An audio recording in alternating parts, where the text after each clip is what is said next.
Pourquoi maigrir m'a rendu si arrogant? Il y a quelques années, pendant que mon corps était en maigrir, mon ego, lui, est devenu obèse. Dans cette vidéo, je vais te raconter comment ma perte de poids m'a fait vriller mentalement. Mais surtout, tu verras que je suis loin d'être le seul concerné.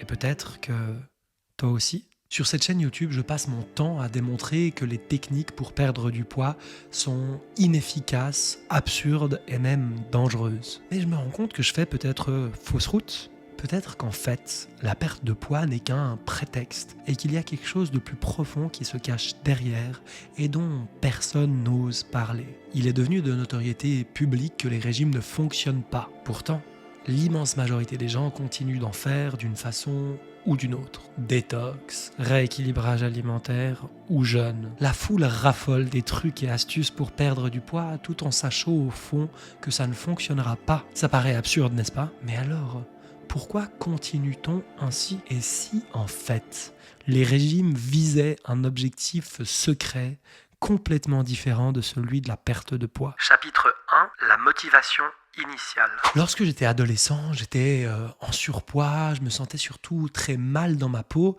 et lorsque j'ai vécu une séparation particulièrement difficile et douloureuse, l'idée de perdre du poids, de regagner confiance en moi était extrêmement attractive. À ce moment-là, j'avais le sentiment que si j'arrivais à faire preuve de suffisamment d'autodiscipline, que je mettais en place les bonnes routines et que j'avais suffisamment de motivation, je parviendrais à atteindre mes objectifs. En faisant ça, je parviendrais à développer une grande confiance en moi et donc enfin à être heureux et bien dans ma peau. Et ça a semblé hyper bien fonctionner.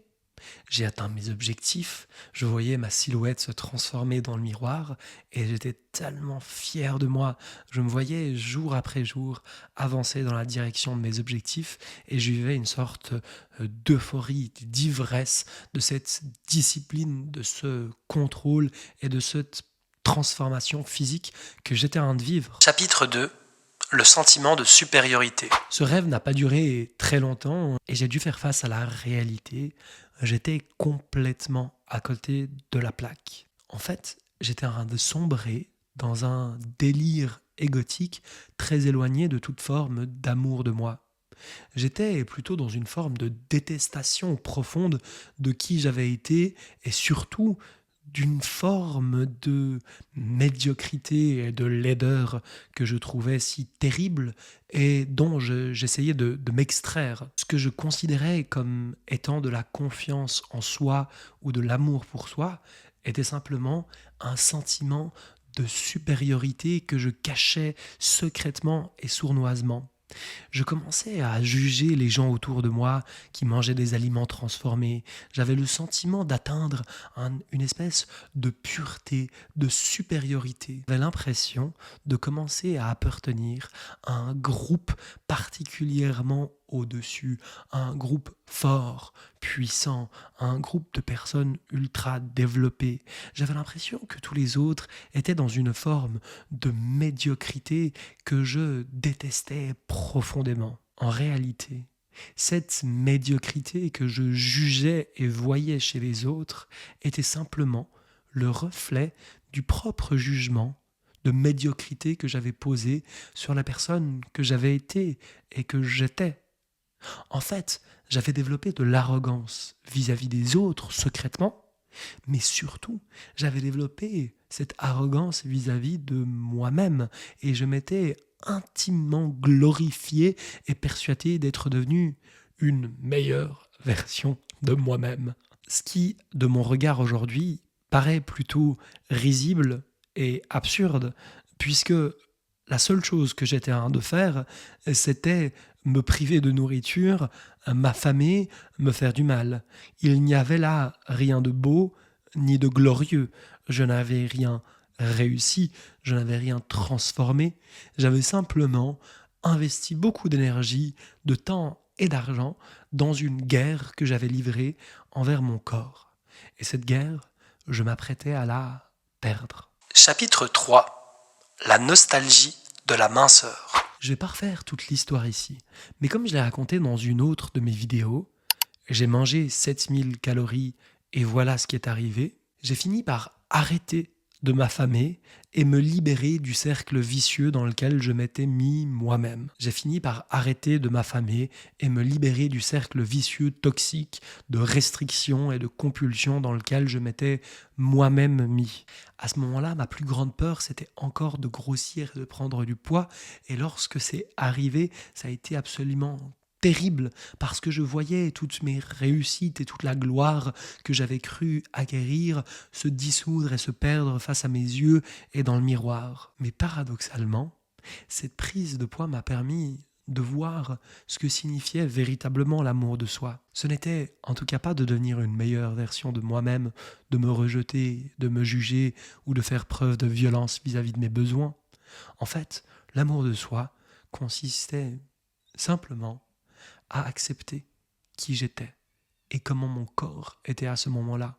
Ce qui ne signifie pas être résigné, mais simplement d'embrasser cette réalité. Pourtant, des années après ce processus de pacification alimentaire, j'ai continué à certains moments d'avoir une sorte de nostalgie pour cette période, de ressentir le fait que c'était quand même bien de voir mes abdos et c'était quand même bien de voir cette veine sur mes biceps. Il y avait quelque chose de plaisant.